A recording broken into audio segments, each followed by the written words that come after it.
একটা মহিলার কুলে একটা ফুটফুটে চাঁদের মতো বাচ্চা। মহিলাটা এই দুধের শিশু, কুলের শিশুটার জন্য একটু মায়া লাগতেছিল, আগুনে ঝাঁপ দিতে বড় খারাপ লাগতেছিল, কষ্ট লাগতেছিল। আরে আমি মরে যাব, আফসোস না আমার এই বাচ্চাটা, আমার এই বাচ্চাটার কি হবে, এই চিন্তা করে একটু ইতস্তত বোধ করতেছিল। আল্লাহ এই দুধের শিশুর মুখের জবান খুলে দিয়েছে। মুসলিম শরীফের হাদিস, নবীজি বলেন, ছোট্ট শিশুটা চিৎকার করে ডেকে উঠল, মা, মা গো মা। না না না, আপনি ইতস্তত করবেন না, লা তাখফ, আপনি ভয় করবেন না, ইসবির, আপনি একটু ধৈর্য ধারণ করুন।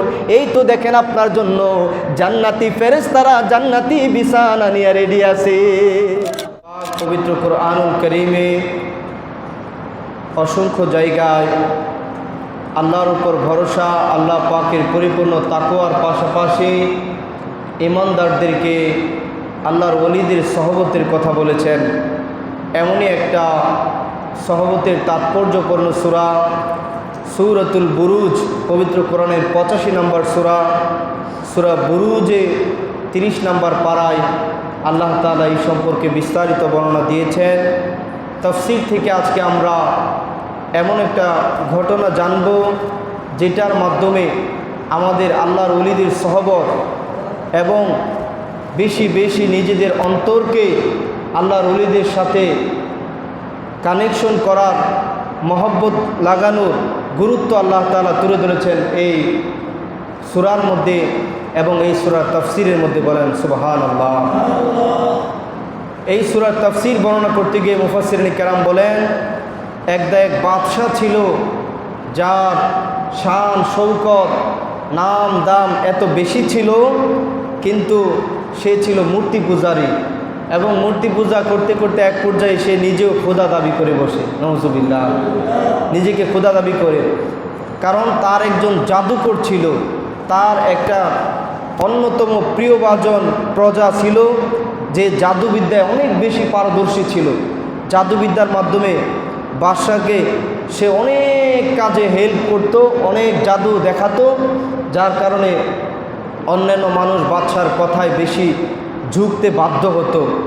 তো এই জাদুকর যখন বৃদ্ধ হয়ে যাইতেছে, বাদশা বলতে লাগলো, তুমি তো অনেক বৃদ্ধ হয়ে যাইতেছো, কখন মরে যাও ঠিক নাই, সুতরাং একটা বিচক্ষণ ছেলে দেখে, যুবক দেখে তুমি তোমার এই জাদুবিদ্যাগুলো শিখিয়ে দিয়ে যাও, যাতে করে সে আমার কাজে সহযোগিতা করতে পারে, সে আমার কাজে সহযোগিতা করতে পারে। বাদশা এবার খুঁজতে খুঁজতে খুঁজতে খুঁজতে খুব মেধাবী বিচক্ষণ একটা যুবককে খুঁজে পেল, এরে জাদুকরের কাছে এনে দিল। এবার জাদুকর তাকে জাদু শেখানোর জন্য নিয়মিত আসতে বলল। যুবকটা নিয়মিত জাদুকরের দরবারে আসা যাওয়া করতে লাগলো। আল্লাহ পাকের কুদরত বুঝা বড় দায়, যেই রাস্তা দিয়ে সে জাদুকরের কাছে আসতো ওই রাস্তায় আল্লাহর এক বুজুর্গ ওলি বসে বসে আল্লাহ ধ্যানে মুরাকাবা মুশাহাদা করত। সুবহানাল্লাহ।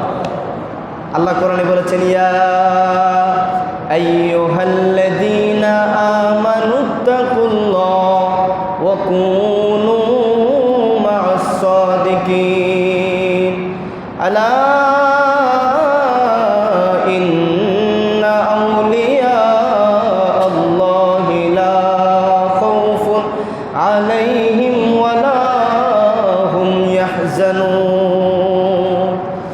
আল্লাহ বলেছেন, রে ঈমানদারেরা, রে আমার মুমিন বান্দা বান্দিরা, তোমরা আমি আল্লাহ পাকের তাকওয়া অর্জন করো এবং তাকওয়া অর্জনের জন্য তোমরা আমার তাকওয়াবান, আমার সত্যবাদী মুমিন বান্দা বান্দি, আমার ওলি আল্লাহ, আমার বন্ধু, আমার বুজুর্গদের সাথে নিজেদেরকে সম্পর্ক করে নাও। কেননা যারা আমার প্রকৃত ওলি আল্লাহ, তাদের না দুনিয়াতে কোনো ভয় আছে, না আখিরাতে কোনো ভয় আছে, কোনো চিন্তা তাদের নাই। বলেন সুবহানাল্লাহ।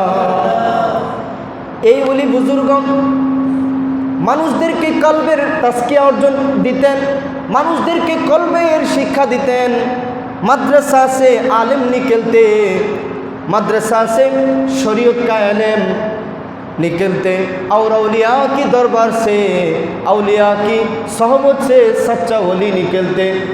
আর আউলিয়াদের দরবার থেকে কলবের এলেম, আউলিয়াদের দরবার থেকে আপনার মারিফতের এলেম, তরিকতের এলেম শিক্ষা যায়, যে এলেম ছাড়া শরীয়তের এলেমের কোনো দাম থাকে না। আউলিয়াদের দরবারের মারিফতের এলেম ছাড়া যদি শরীয়তের এলেমের দাম থাকতো, তাইলে জগৎ বিখ্যাত আলেম, যার কিতাব সমস্ত পৃথিবীর আলেমদেরকে পড়ানো হয়, সেই জালালউদ্দিন রুমি রহমতুল্লাহ আলাইহি, উনি এত এলেম শিখার পরে উনি ওনার পীর ও মুর্শিদ শামসুদ তিবরিজের দরবারে গিয়ে নিজেকে বিক্রি করতো না, শামসুদ তিবরিজের দরবারে গোলামি করতো না। শরীয়তের এমন কোনো বড় আলেম পাবেন না, এমন কোনো বড় ওলি পাবেন না, যিনি তাসকিয়াতুন নফস, কলবের এলেম শিক্ষার জন্য নিজেদেরকে আল্লাহর কদমে বিক্রি করে দেওয়ার জন্য ওলির দরবারে যায় নাই, এমন ওলি খুঁজে পাওয়া দুষ্কর। সবাই নিজেদেরকে এমন একজন আল্লাহর ওলির কদমে বিক্রি করেছেন, যার কাছে গিয়ে তাসকিয়ে নফস অর্জন করেছেন, যার কাছে গিয়ে কলবের এলেম, তাওয়াজ্জু এটা অর্জন করেছেন। তাওয়াজ্জু ছাড়া আপনি বড় জায়গায় যাইতে পারবেন না, কারণ শরীয়তের এলেম অর্জন করতে করতে অনেক সময় অহংকার চলে আসবে। এই অহংকারের কারণে শত এলেম আপনাকে শয়তানের বন্ধু বানায় জাহান্নামের পথে নিয়ে যাবে, নাউযুবিল্লাহ। এই জন্য ইমাম মালিক রহমতুল্লাহ আলাইহি বলেন যে মান তাফাক্কাহা ওয়া লাম ইয়াতাসাওয়াফ ফাকাদ তাফাসসাকা, যে শরীয়তের এলেমের গাঁটটি অর্জন করলো কিন্তু তরিকত তাসাউফের এলেম, মারিফতের এলেম অর্জন করলো না, সে মূলত ফাসিক হয়ে রইল, সে মূলত ফাসিক হয়ে গেল। তাফাসসাকা ওয়ামান তাসাওয়াফা ওয়া লাম ইয়াতাফাক্কাহ ফাকাদ তাজান্দাকা, আর যে শুধুমাত্র তরিকত তাসাউফের নাম দিয়ে, মারিফতের নাম দিয়ে শরীয়তকে ধিক্কার জানানো শুরু করলো, ফাকাদ তাজান্দাকা। ইমাম মালিক জগৎ বিখ্যাত আলেম এবং ওলি, উনি বলে সেও জিন্দিক হয়ে গেল, সেও ইসলাম থেকে বের হয়ে গেল।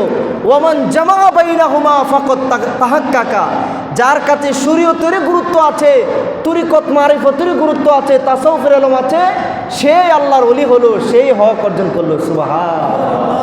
এই জন্য আপনাকে শরীয়তও মানতে হবে, আবার নিজেদের কল্পকে আল্লাহর প্রেমে, তরিকত তাসাউফের অর্জনের মাধ্যমে নিজেদের কল্পকে মারিফতের প্রেমে ডুবানোর জন্য আপনাকে একজন আল্লাহর হক ওলির দরবারে যেতে হবে, আল্লাহর হক ওলির সহমতে নিজেকে রাখতে হবে। আল্লাহর হক ওলির দরবারের সামনে দিয়ে ওই যুবক প্রতিদিন জাদুকরের কাছে যাওয়ার সময় কেমনে জানি তার মনটা ওই ওলির দিকে ঝুঁকে যায়, তার কথাগুলো এমন মধুর, শুনলে খালি ভালোই লাগে। আল্লাহ রসুলের কথা স্মরণ হয়, আল্লাহর কথা স্মরণ হয়, আখিরাতের প্রেম জাগ্রত হয়। একদিন, 2 দিন, 3 দিন শুনতে শুনতে শুনতে শুনতে যুবক বলে আমি জানিও না কোন দিক দিয়া আমি ওই ওলির প্রেমে পড়ে গেলাম। আর প্রেম এটা এমন জিনিস, একবার যদি আপনি প্রেমে পড়তে পারেন, আয় হায় হায়, এটা এমন জিনিস, আপনি যদি কোনো ওলির প্রেমে পড়েন, আপনি যদি নবীর প্রেমে পড়েন, তাইলে তিনি যে বাজার দিয়ে হাঁটতেন এই বাজারও আপনার ভালো লাগবে, তিনি যে ব্যাগ ব্যবহার করেন এই ব্যাগ আপনার ভালো লাগবে, তিনি যে গাছের ছায়া বসেন এই গাছও আপনার ভালো লাগবে। সুবহানাল্লাহ, এটা প্রেমের বাজার। আর এই জন্যই তো আল্লাহ পাকের ওলিরা বুজুর্গদের শানে সমস্ত মুশায়ের যারা, শায়ের যারা, তারা বলেন আরে আকাশ জমিন হইল সৃজন প্রেমের কারণে, বলেন আকাশ জমিন হইল সৃজন প্রেমের কারণে, সেই জমিনে খেলে আল্লাহর ওলিগণে, আইরে এই জমিনে খেলে আল্লাহর ওলিগণে। এজন্য আপনি অলিগণের প্রেমে পড়ে আপনি যখন ফানাফি শেখ থেকে ফানাফি রসুল হবেন, আপনার অবস্থা এমন হয়ে যাবে, মদিনা এবং মদিনা রৌজা ছাড়া, নবী ছাড়া আপনার কিচ্ছু ভালো লাগবে না। সুবহানাল্লাহ। এক আল্লাহর ওলি বর্ণনা করেন যে আমি আমার কাফেলা নিয়ে একবার মদিনায় গিয়েছিলাম, যাওয়ার পরে ঠান্ডা দিন আমরা সবাই খাবার দাবার শেষে দই খাইতেছিলাম, দুধি খাইতেছিলাম। তখন কাফেলার একজন বলে উঠল, আর এই জায়গার দইটা একটু টক বেশি, একটু টক বেশি লাগছে। তখন নবীজি ওই কাফেলার প্রধান, সে আল্লাহর ওলিকে স্বপ্নে দেখাইলেন, তোমার এই কাফেলার অন্তর্ভুক্ত লোককে, মুরিদকে বলো তাড়াতাড়ি মদিনা ছেড়ে দিতে, যদি সে ঈমান নিয়ে মরতে চায় তাইলে তাড়াতাড়ি যেন সে মদিনা ছেড়ে দেয়। হায় হায় হায়, এই দৃশ্য দেখানোর পরে তিনি তাড়াতাড়ি বললেন, তুমি কি বলেছো? বলে, হুজুর আমি তো বলেছিলাম দইটা একটু টক বেশি। বলে, না, তুমি তাড়াতাড়ি মদিনা ছেড়ে দাও, যদি ঈমান রাখতে চাও তাড়াতাড়ি তুমি মদিনা ছাড়ো। লোকটা তাড়াতাড়ি মদিনা ছেড়ে মদিনার বাইরে চলে গেল। এজন্য আপনি যখন আল্লাহ রাসূলের প্রেমে দেওয়ানা হয়ে যাবেন, এবার মদিনার কোনো কিছুই আপনার কাছে আর দৃষ্টিকটু লাগবে না। মদিনার ধুলাবালিকেও আপনাকে আপনার চাইতে দামি মনে হবে। মদিনার একটা সামান্য পশুকেও আপনাকে আপনার চাইতে দামি মনে হবে। কারণ হলো এই মদিনার পথে চলেছেন আল্লাহরও প্রিয় হাবিব, আপনার আমার দুজাহানের কামলেওয়ালা দয়াল নবীজি সাল্লাল্লাহু আলাইহি ওয়াসাল্লাম। সুবহানাল্লাহ। আল্লাহ আমাদেরকে বারবার মদিনা জিয়ারতের তৌফিক দান করুন। আল্লাহ আমাদেরকে দুজাহানের বাদশা নবী কামলেওয়ালা নবীর কদমে আমাদেরকে কবুল করে নবীজির দিদার আমাদেরকে বারবার স্বপ্নযোগে নসিব করুন। এর জন্য আপনাদেরকে ওলিদের সহবতে যেতে হবে। তাফসীরের মধ্যে আসছে, যুবকটা ওলির সহবতে প্রত্যেক দিন যাইতে যাইতে ওলির কথাগুলো শুনতে শুনতে ওনার সেই তরিকত তাসাউফের, সেই তাসকে নফসের আমলিয়াতগুলো করতে করতে যুবক এক পর্যায়ে নিজেও কামালিয়তের দরজায় পৌঁছে গেল। তার মধ্যে আল্লাহ তাআলা এমন ধরনের রুহানি পাওয়ার দিয়ে দিল, এবার দেখা গেল আল্লাহ পাক তার মধ্যেও কলবের মধ্যে আল্লাহ পাক নুরানিয়ত দান করলো, কামালিয়ত দান করলো। একদিন যুবক পথ দিয়ে চলতেছেন, দেখলো বিশাল একটা জঙ্গলের বাঘ রাস্তার মধ্যে বসা আছে। যে বাঘটা মানুষকে ক্ষতি করতেছে, মানুষ চলাচলের মূল রাস্তা বন্ধ হয়ে গেছে। এলাকার মানুষগুলা খুব ভীত, বাঘ আমাদেরকে না জানি খেয়ে ফেলে। আমরা রাস্তা দিয়ে বাজারে যাইতে পারতেছি না, আমরা রাস্তা দিয়ে কোনো দূরে কাজে যাইতে পারতেছি না। যুবকটা এই দৃশ্য দেখে এবার মনে মনে সিদ্ধান্ত নিল, আজ আমি দেখে নিব আমার ওলি শ্রেষ্ঠ, আমার প্রিয় মুর্শিদ বুজুর্গ শ্রেষ্ঠ নাকি এই জাদুকর শ্রেষ্ঠ। এটা কেমনে পরীক্ষা করব? উনি একটা পাথর হাতে নিয়ে দোয়া করতে লাগলেন, মাবুদ আল্লাহ গো, ও আল্লাহ, তোমার কাছে যদি আল্লাহ তোমারে আলেম, তোমারে ওলি, তোমারে বুজুর্গ জাদুকরের চাইতে শ্রেষ্ঠ হয়, তাইলে যেন আমার এই পাথর দ্বারা এই প্রাণীটা সরে যায়, এই প্রাণীটা মরে যায়, মানুষের চলাচলের পথ যেন উন্মুক্ত স্বাধীন হয়ে যায়। এই কথা বলে দোয়া করতে করতে বিসমিল্লাহ বলে যুবকটা পাথরটা ছুটতে দেরি, পাথরটা নিক্ষেপ করতে দেরি, পাথরের আঘাতে প্রাণীটা মুহূর্তের মধ্যে দৌড়ায়া পালায়া অনেক দূরে চলে গেল। মানুষ চলাচলের পথ একেবারে উন্মুক্ত হয়ে গেল, মানুষের নিকট পৌঁছে গেল। মানুষ চিনতে পারল, আরে এই যুবক তো সাধারণ কোনো যুবক না, আরে এই যুবক আল্লাহরও একজন বড় বুজুর্গ, এই যুবকের মধ্যে বড় কামালিয়ত আছে। যুবক যখন তার প্রিয় মুর্শিদের কাছে, ওই বুজুর্গের কাছে গিয়ে সমস্ত ঘটনা খুলে বলল। এবার উনি বলতেছেন, শোনো, আমি তোমার আজকে একটা কথা বলি, মেয়েরা হায়েজ নেফাসকে যতটুক, নিজেদের মাসিক অসুস্থকে যতটুকু গোপন করে, আল্লাহর খাস ওলিরা নিজেদের কারামতকে তার চাইতে বেশি গোপন করে। আল্লাহর কাছে যে যত বড় হবে তার পরীক্ষাও তত বড় হবে। আমি দেখতে পাইতেছি স্পষ্ট, আমার সামনে কাশফের মাধ্যমে দেখা যাইতেছে তোমার সামনে বড় বড় বিপদ আসতেছে, বড় বড় বিপদ তোমাকে পাড়ি দিতে হবে। ওই বড় বড় বিপদের সময় তুমি আমার নাম বলে দিও না, বলে দিলে আমি আর এই এলাকায় থাকতে পারবো না। তুমি এই পরীক্ষাগুলাই উত্তীর্ণ হও, আমি তোমার জন্য দোয়া করে দিলাম। যে যত বড় হবে তার পরীক্ষাও তত বড় হবে। আপনি আল্লাহর কাছে বড় মর্যাদা পাইতে হলে আপনার পরীক্ষাও বড় দিতে হবে, আপনার বড় পরীক্ষায় পড়তে হবে।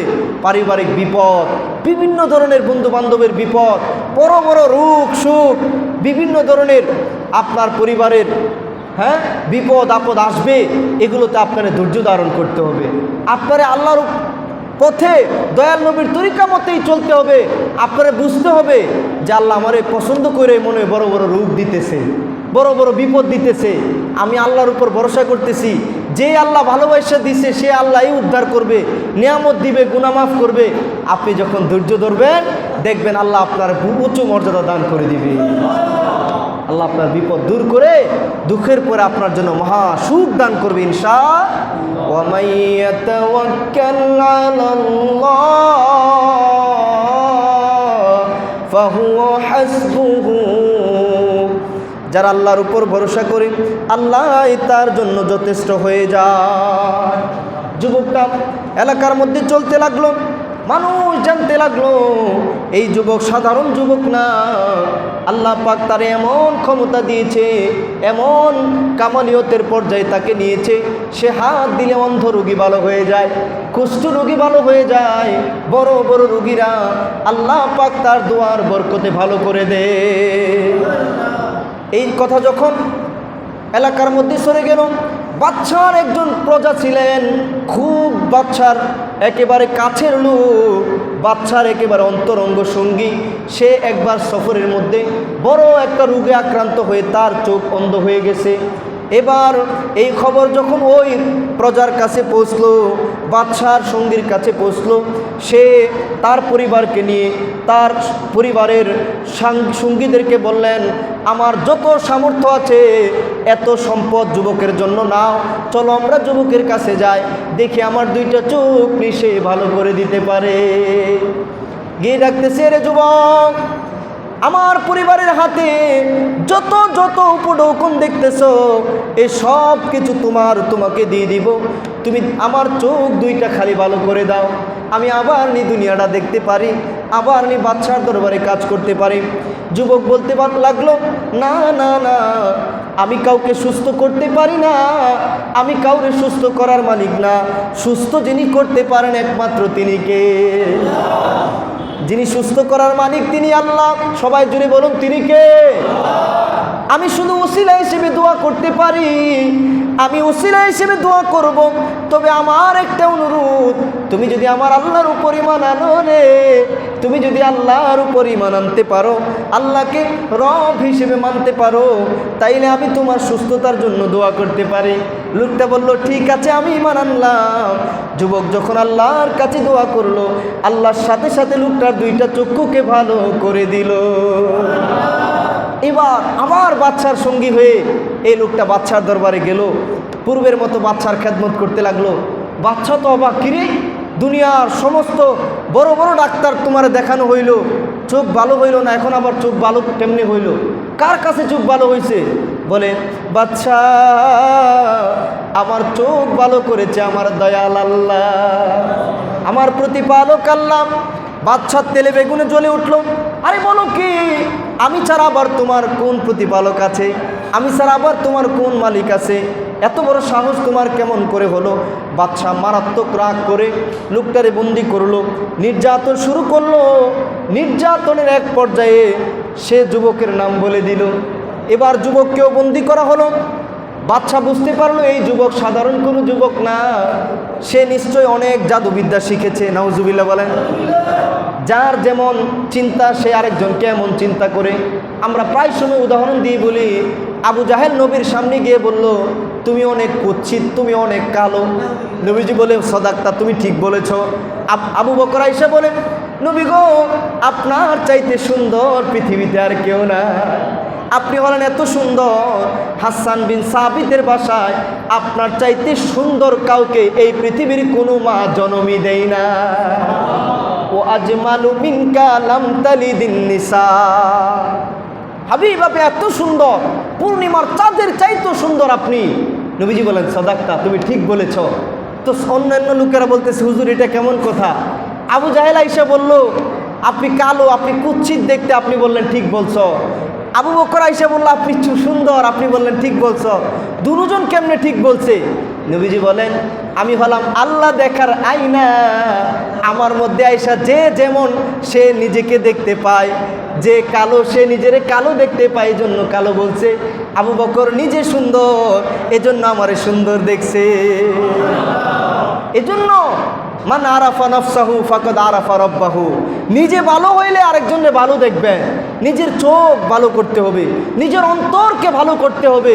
আমাদের সমস্যা হলো আমরা একটা দেখেই মানুষের ব্যাপারে খারাপ ধারণা করে ফেলি। ভাই বোন রাস্তা দিয়ে হাঁটতেছে, বলে, এই যে দেখছো, আই হাই হাই হুজুর প্রেমিকা নিয়ে হাঁটতেছে, অথচ হুজুরের বোন, অথবা হুজুরের স্ত্রী। এরকম নেগেটিভ ধারণা, পজিটিভ অ্যাটিটিউড, পজিটিভ ধারণা আমাদের সমাজে কম না বেশি? কম। বেশিরভাগ নেগেটিভ ধারণা। এটা করবেন না। নিজের দোষ এটা আপনি সংশোধনের চেষ্টা করেন, অপরের দোষ এটা আপনি গোপন রাখেন। যদি সংশোধনের সুযোগ থাকে আপনি হিকমতের সাথে বলেন, এটা না খালি আরেকজনের নিয়ে খারাপ ধারণা, খারাপ প্রচারণা। আল্লাহ আমাদেরকে হেফাজত করুক, বলেন আমিন। বাচ্চা চিন্তা করতে লাগলো, এই যুবক সাধারণ কোনো যুবক না, তারে আমার যে কোনোভাবে কাজে লাগাইতে হবে। যুবককে ভয় দেখানোর জন্য যুবকের সামনে বলতে লাগলো, তুমি নাকি জাদু দিয়া এই আমার সঙ্গীকে, আমার এই প্রজাকে ভালো করছো, তুমি নাকি জাদু দিয়া অন্ধ কুষ্ঠী রোগীদেরকে ভালো করতে পারো। যুবক তৎক্ষণাৎ জবাব দিল, না না না, এটা মিথ্যা কথা, আমি কাউকে ভালো করতে পারি না। আমাদেরকে রোগ দেওয়ার, রোগ থেকে মুক্তি দেওয়ার মালিক যিনি, তিনি কে? আমার আল্লাহ ভালো করেন, আমার আল্লাহ তিনি হলেন ভালো করার মালিক। আমি ভালো করতে পারি না, আমি আল্লাহ ভালো করে, আমি শুধু কারো জন্য দোয়া করি, আমি কারো জন্য দোয়া করতে পারি, আমি উসিলা হই।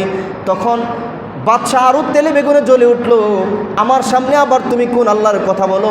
শোনো, আমি তোমার এখনও বই দিচ্ছি, তুমি দেখো কি শাস্তি আমি দেই। ওই লোকটাকে যে আল্লাহর উপর ঈমান এনেছিল, অন্ধ থেকে ভালো হয়েছিল, যুবকের সামনে এই লোকটাকে করাত দিয়ে দ্বিখণ্ডিত করে করে দুনিয়া থেকে মেরে ফেললো, শহীদ করে ফেললো। বলেন নাউজুবিল্লাহ। ইন্না লিল্লাহি ওয়া ইন্না ইলাইহি রাজিউন।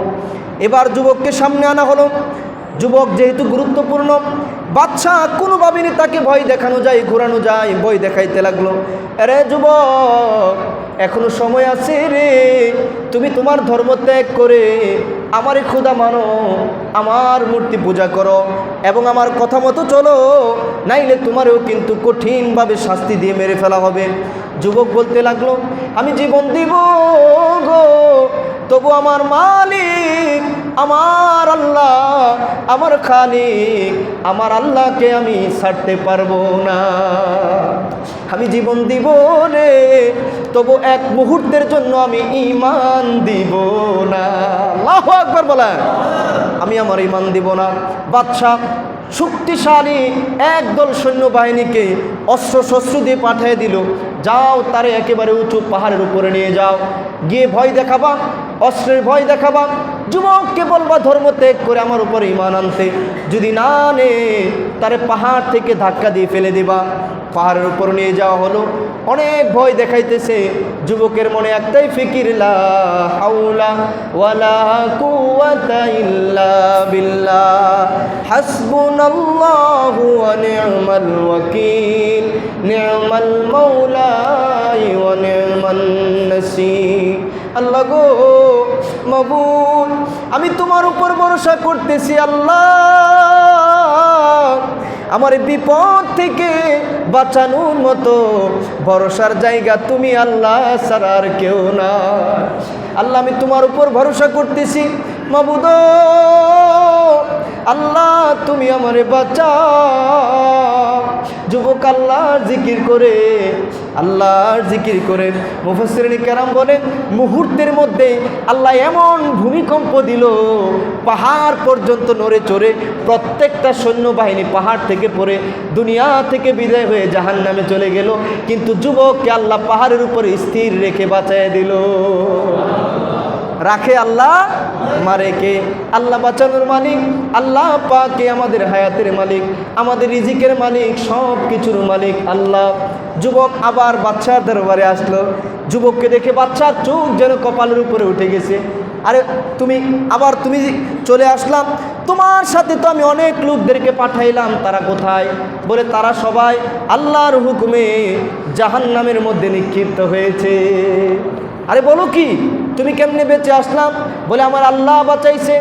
আবার যুবককে বাধা হলো, আবার একদল সৈন্যবাহিনী দিয়ে পাঠানো হলো, যাও তাকে একেবারে সমুদ্রের মাঝামাঝি নিয়ে যাও, গিয়ে তাকে বলবা ধর্ম ত্যাগের কথা, যদি না করে তাইলে সমুদ্রে নিক্ষেপ করবা।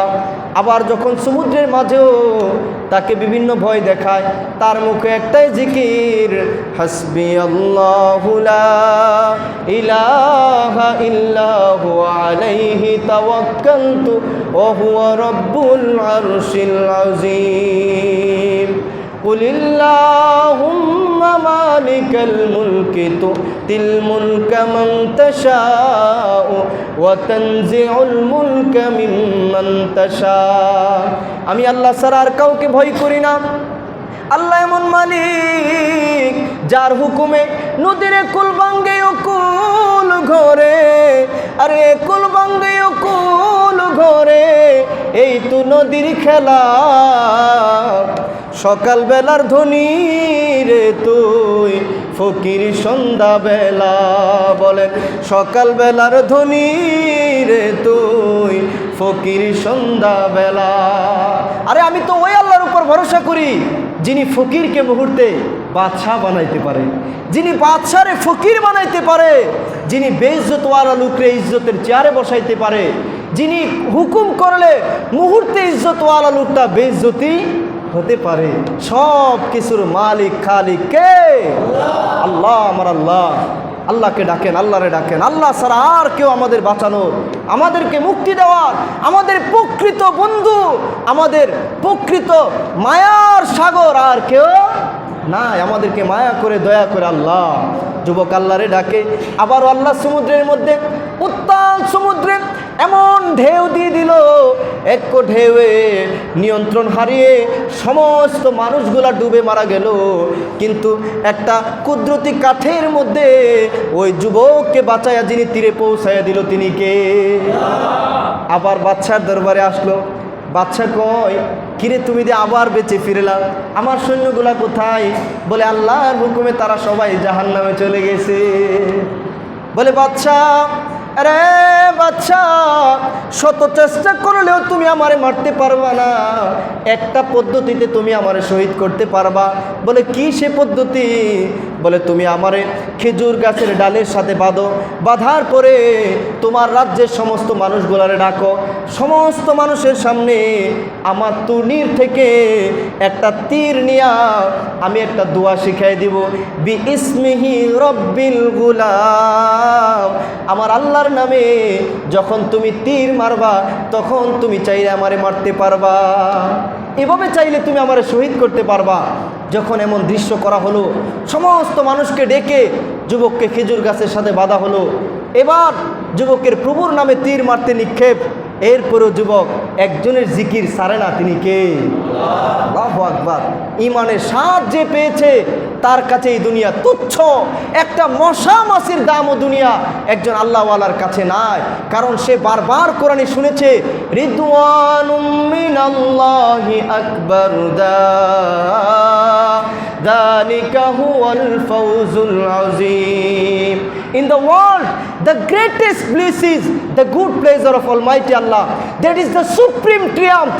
এই পৃথিবীর জমিনে একজন ইমানদারের জন্য সবচাইতে বড় অর্জন হলো আল্লাহর সন্তুষ্টি অর্জন করতে পারা, মারিফত অর্জন করা, ভিতরে আল্লাহর প্রেম অর্জন করা, আল্লাহকে চিনা।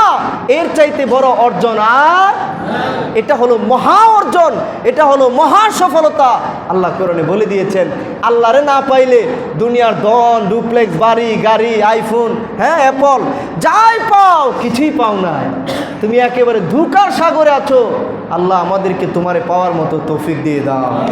আল্লাহ আমাদেরকে তোমার হাবিবের উসিলায়, তোমার হাবিবের তরিকা মোতাবেক চলে আল্লাহ আমাদেরকে তোমার প্রেম সাগরে ডুব দেওয়ার, মারিফত অর্জন করার তৌফিক দান করে দাও। হায় হায় হায়। এবার দেখা গেল যুবক আবার আল্লাহর জিকির করতে করতে শাহাদাত হয়ে গেল। আর যত রাজ্যের লোক ছিল, পুরুষ মহিলা সবাই একসাথে কালিমা পড়ে মুসলমান হয়ে গেল। সবাই একসাথে কালিমে শাহাদাত পাঠ করা শুরু করে দিল। বাদশা অবাক হয়ে গেল। বাদশা অবাক হয়ে আন্নারি যাতিল ওকুদ, ধাউ ধাউ করে আগুন জ্বালালো। সূরা বুরুজের মধ্যে আল্লাহ ওয়াজ করেন, এমন ধাউ ধাউ করে আগুন, যেই ধাউ ধাউ করে আগুনের লেলিহান শিখা চতুর্দিকে ছড়ায় পড়ে। এবার বাদশাহ এক এক করে মানুষকে এই আগুনের মধ্যে নিক্ষেপ করতে লাগলো। হয়তো তোমরা আল্লাহর ধর্ম ছাড়ো, নাই তো তোমাদের সবাইকে আমি আগুনে নিক্ষেপ করব। নাউজুবিল্লাহ বলেন। একজনের পরে একজন সবাই আগুনে নিক্ষেপ হইতেছে, আগুনে ঝাঁপ দিতেছে, তারপরেও আল্লাহর জিকির কালিমা মুখ থেকে ছাড়ে না। বুখারী শরীফের হাদিসে আসছে এবং সহিহ মুসলিম শরীফের 3005 নম্বর হাদিস। এটা একটা মহিলার কুলে একটা ফুটফুটে চাঁদের মতো বাচ্চা। মহিলাটা এই দুধের শিশু, কুলের শিশুটার জন্য একটু মায়া লাগতেছিল, আগুনে ঝাঁপ দিতে বড় খারাপ লাগতেছিল, কষ্ট লাগতেছিল। আরে আমি মরে যাব, আফসোস না আমার এই বাচ্চাটা, আমার এই বাচ্চাটার কি হবে, এই চিন্তা করে একটু ইতস্তত বোধ করতেছিল। আল্লাহ এই দুধের শিশুর মুখের জবান খুলে দিয়েছে। মুসলিম শরীফের হাদিস, নবীজি বলেন, ছোট্ট শিশুটা চিৎকার করে ডেকে উঠল, মা, মাগো মা, না না না, আপনি ইতস্তত করবেন না, লা তাখফ, আপনি ভয় করবেন না, ইসবির, আপনি একটু ধৈর্য ধারণ করুন। এই তো দেখেন আপনার জন্য জান্নাতি ফেরেশতারা জান্নাতি বিছানা নিয়ে রেডি আছে। নবীজি বলেন, এই কথা দুধের শিশুর মুখে শুনতে দেরি, ওই মহিলাটাও আগুনে ঝাঁপ দিয়ে আল্লাহর জান্নাতে প্রবেশ করতে দেরি করে না। কুতিলা আসহাবুল উখদুদ, আল্লাহ সূরা বুরুজের মধ্যে ওয়াজ করেন, আল্লাহ পাক বলতেছেন, এরপরে এমন একটা প্রলয়ঙ্কারী আগুনের ঢেউ উঠে গেল, এমন একটা প্রলয়ঙ্কারী ঘূর্ণিঝড় শুরু হয়ে গেল। মুহূর্তের মধ্যে আগুনের লিলিহান শিখা বাদশার সমস্ত রাজ দরবারকে পুড়ে, বাদশাকেও পুড়ে সারখার করে জাহান্নামে পাঠিয়ে দিল। আল্লাহু আকবার। ওহু আলা মা ইয়াফআলুনা বিল মুমিনিনা শুহুদ। আল্লাহ বলতেছেন, ইজহুম আলাইহা কুউদ, তারা গর্তের কিনারায় বসে বসে মুমিনদের সাথে খেলা করতেছিল ঈমান আনার অপরাধে। ওয়ামা নাকমু মিনহুম ইল্লা আইয়ুমিনু বিল্লাহিল আজিজিল হামিদ, আমি আল্লাহর উপর ঈমান আনার অপরাধে তারা মুমিনদের উপর নির্যাতন করতেছিল, তারা মুমিনদের উপর মারাত্মক রকমের নির্যাতন করতেছিল। আমি আল্লাহ আগুনের লেলিহান শিখায় তাদেরকেও জাহান্নামে পাঠাইলাম। আবার আখিরাতে তো তাদের জন্য কঠিন ধাউ ধাউ করে জ্বলা আগুন তো তাদের জন্য প্রস্তুত করে রাখা আছেই, বলেন না নাউজুবিল্লাহ। এই জন্য আমরা প্রত্যেকেই দুনিয়ার পরীক্ষার মধ্যে সম্মুখীন হলেও আমরা যেন ঈমানকে না হারাই, আমরা যেন আল্লাহওয়ালাদের সহবতে থাকতে পারি, আমরা যেন কল্পকে আলোকিত রাখতে পারি। আল্লাহ আমাদের সেই তৌফিক দান করুক। সকলে বলেন আমিন।